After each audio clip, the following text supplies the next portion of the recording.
আসসালামু আলাইকুম রহমতুল্লাহি ওবরকাতুহু। সম্মানিত প্রিয় মুসলিম ভাই ও বোনেরা, আর ইসলামী টিভির পক্ষ থেকে সকলকে জানাই আন্তরিক মোবারকবাদ। আশা করি সকলে ভালো আছেন। আমার আলহামদুলিল্লাহ আল্লাহর রহমতে ভালো আছি। আজকে আপনাদের মাঝে আলোচনা করব শবে বরাতে হালুয়া রুটির প্রচলন যেভাবে হলো, চলুন আমরা জেনে নিই। হাদিসের ভাষায় লাইলাতুল বিন নিসফি শাবানকে উপমহাদেশে শবে বরাত বলা হয়। শবে বরাত ফার্সি শব্দ। সব শব্দের অর্থ হলো রাত, বরাত অর্থ হলো নাজাত বা মুক্তি। এই দুই শব্দ মিলে অর্থ হয় মুক্তির রজনী। এই রাতের ফজিলত হাদিসের মাধ্যমে প্রমাণিত। হাদিসে এসেছে, এ রাতে আল্লাহ তার সঙ্গে শিরিককারী এবং হিংসুক সারা সব সৃষ্টিকে ক্ষমা করেন। এ রাতে মানুষের বিভিন্ন ধরনের নফল ইবাদত পালন করে থাকেন। ইবাদতের পাশাপাশি শবে বরাত উপলক্ষে হালুয়া রুটি খাওয়ার প্রচলন রয়েছে অনেকের মাঝে। তবে এটি ইসলামী বিধান সম্মত কোনো বিষয় নয়।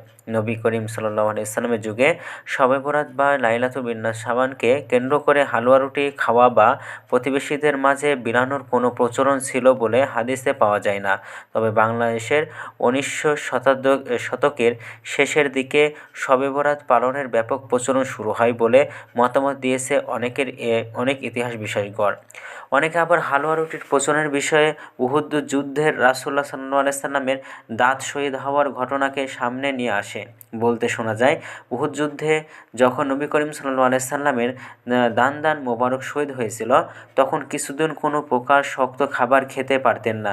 সেই ঘটনার প্রতি সমবেদনা জানিয়ে এই দিনে ঘটা করে হালুয়া রুটি খাওয়া হয়।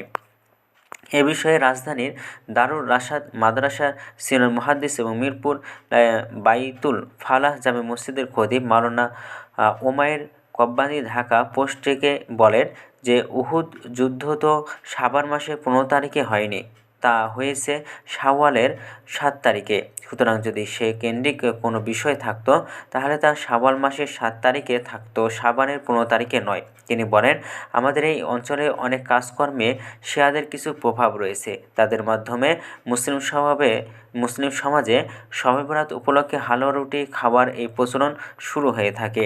মাওলানা ওমায়ের কব্বানী বলেন যে, এই রাতের ফজিলত সম্পর্কে রাসূলুল্লাহ সাল্লাল্লাহু আলাইহি ওয়াসাল্লাম বলেছেন, আল্লাহ তাআলা উর্দু শাবানের রাতে, শাবানের 14 তারিখ দিবাগত রাতে সৃষ্টির দিকে রহমতের দৃষ্টি দেন এবং মুশরিক বিদ্বেষকারী ব্যতীত আর সবাইকে ক্ষমা করে দেন। তাই সবার উচিত হাদিসে এ রাতে যতটুকু ফজিলত প্রমাণিত আছে, শুধু ততটুকুতেই সীমাবদ্ধ থাকা। নবী সাহাবীদের যুগে প্রচলন ছিল না এমন কোনো বিষয় এবং রসম রেওয়াজের পিছে পড়ে এর মূল ফজিলত থেকে বঞ্চিত হওয়ার কোনোভাবেই ঠিক নয়। তো ভিডিওটি ভালো লাগলে অবশ্যই চ্যানেলটি সাবস্ক্রাইব করে পাশে থাকবেন। ধন্যবাদ সকলকে। আসসালামু আলাইকুম ওয়া রাহমাতুল্লাহি ওয়া বারাকাতুহু।